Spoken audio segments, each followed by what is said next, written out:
de coraux, c'est un peu dommage. Hein. Alors on pense que on commence vraiment à avoir trouvé des planètes habitables. Hein. Et ça c'est tout à fait récent puisque ça date du mois d'avril hein, de cette année. Alors, on a trouvé dans le système solaire Kepler 62 et Kepler 69, on a des bonnes chances d'avoir des planètes vraiment dans la zone habitable. Alors, avant de vous montrer la représentation, donc Kepler 62, 1200 années-lumière de nous, on pense que E et F sont situés dans la zone habitable de l'étoile qui est un peu plus petite et moins chaude que le Soleil, hein, et 62F, 40% plus grande que la Terre, période orbitale 267 jours, hein, intéressant. 62E, situé au bord inférieur de la zone habitable, 60% plus grande que la Terre, 122 jours de période. Les chercheurs pensent fortement que ces planètes sont des planètes océans, c'est-à-dire recouvertes en partie ou totalement par de l'eau liquide. Alors voilà à quoi ressemble Kepler 62. Voilà, E et F sont situés dans la zone habitable de ces systèmes solaires.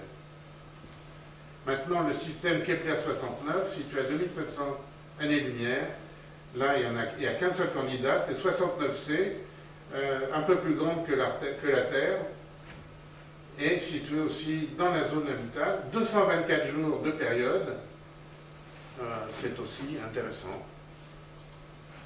Voilà. Elle est là.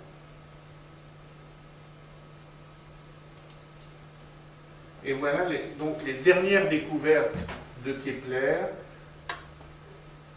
les plus intéressantes en ce qui pourrait devenir les premières vraies exoplanètes habitables.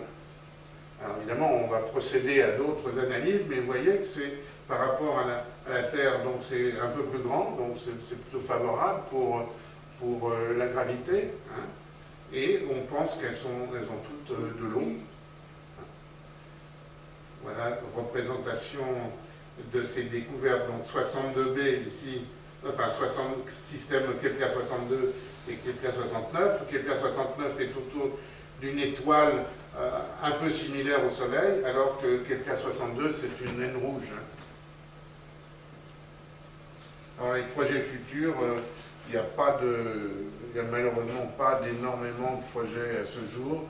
Les Américains les ont supprimés, les Européens les ont supprimés. Alors il y a le projet Gaïa d'astrométrie qui devrait partir cette année d'ailleurs. Je vous en reparlerai à un certain moment, on verra ça. Alors, je voudrais terminer juste là-dessus, sur le principe anthropique. Qu'est-ce que c'est le principe anthropique? C'est Hubert Reeves appelait ça un univers bio-friendly. Notre univers semble être favorable à la vie. Est-ce un hasard? Est-ce une nécessité? On ne sait pas trop. Parce qu'il fallait de nombreux si et franchir de nombreux obstacles techniques, comme je l'ai écrit, là, pour que la vie apparaisse. On va le résumer de nouveau. Il fallait un univers âgé de plusieurs milliards d'années, une nucléosynthèse qui se produise, au début de la formation de notre univers, une synthèse du carbone et des éléments plus lourds à partir de noyaux d'hélium au sein des étoiles. Vous savez que si nous sommes ici, si nous existons, c'est pas uniquement grâce au Big Bang.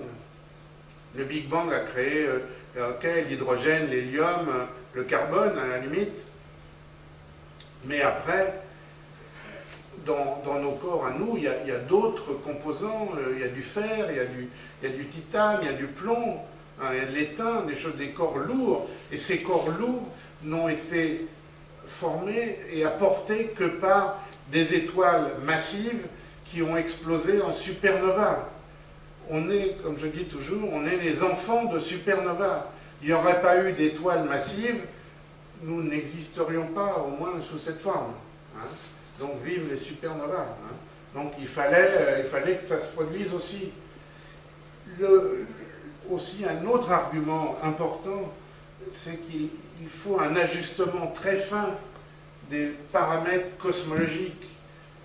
Exemple, il suffit que la constante, une des constantes vous savez que notre univers dépend d'un certain nombre de constantes, comme la vitesse de la lumière, la constante de Planck, etc.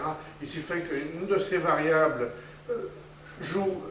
diminue ou augmente légèrement, et hop, il n'y a plus d'hydrogène, ou hop, la vie des étoiles est raccourcie d'un facteur 1000, etc. Donc c'est tellement fin, l'ajustement est tellement fin, on peut se demander si vraiment on a une chance extraordinaire d'exister. Alors c'est pour ça que certains se posent la question, est-ce que l'univers a été créé pour l'homme ou pas, hein? C'est ce qu'on appelle le principe anthropique. Alors est-ce un hasard ou non pour que tous ces paramètres soient si parfaits? Je ne sais pas. Donc c'est un incroyable hasard, ou fait-on partie d'un ensemble plus vaste, un multivers, comme dit Hubert Reeves, et nous on serait une composante avec vie, alors qu'il existerait des milliers d'univers sans vie. Je ne sais pas. Avons-nous la chance d'habiter un univers fertile? Chacun aura sa réponse. Alors, en conclusion, on a découvert plus de 1000 planètes, oui, et de nombreux autres vont venir, hein, maintenant automatiquement, bien entendu, et avec des systèmes planétaires profondément différents des nôtres, orbite excentrique, Jupiter chaud, etc. Notre système solaire est atypique, il ne ressemble pas du tout à ce que l'on découvre. Pourquoi?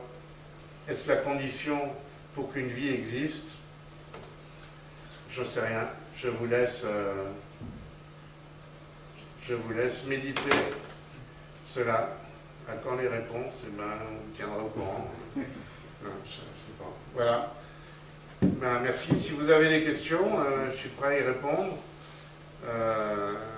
C'est un sujet toujours spécial, les exoplanètes, parce que ça débouche un peu à la fin vers la philosophie. Est-ce qu'il y en a qui croient qu'il y a possibilité d'avoir des vies de la vie à l'extérieur de notre système solaire ou pas, même une vie microbienne, pourquoi pas, une vie intelligente, je ne sais pas. Quelle est votre façon de penser? Des questions?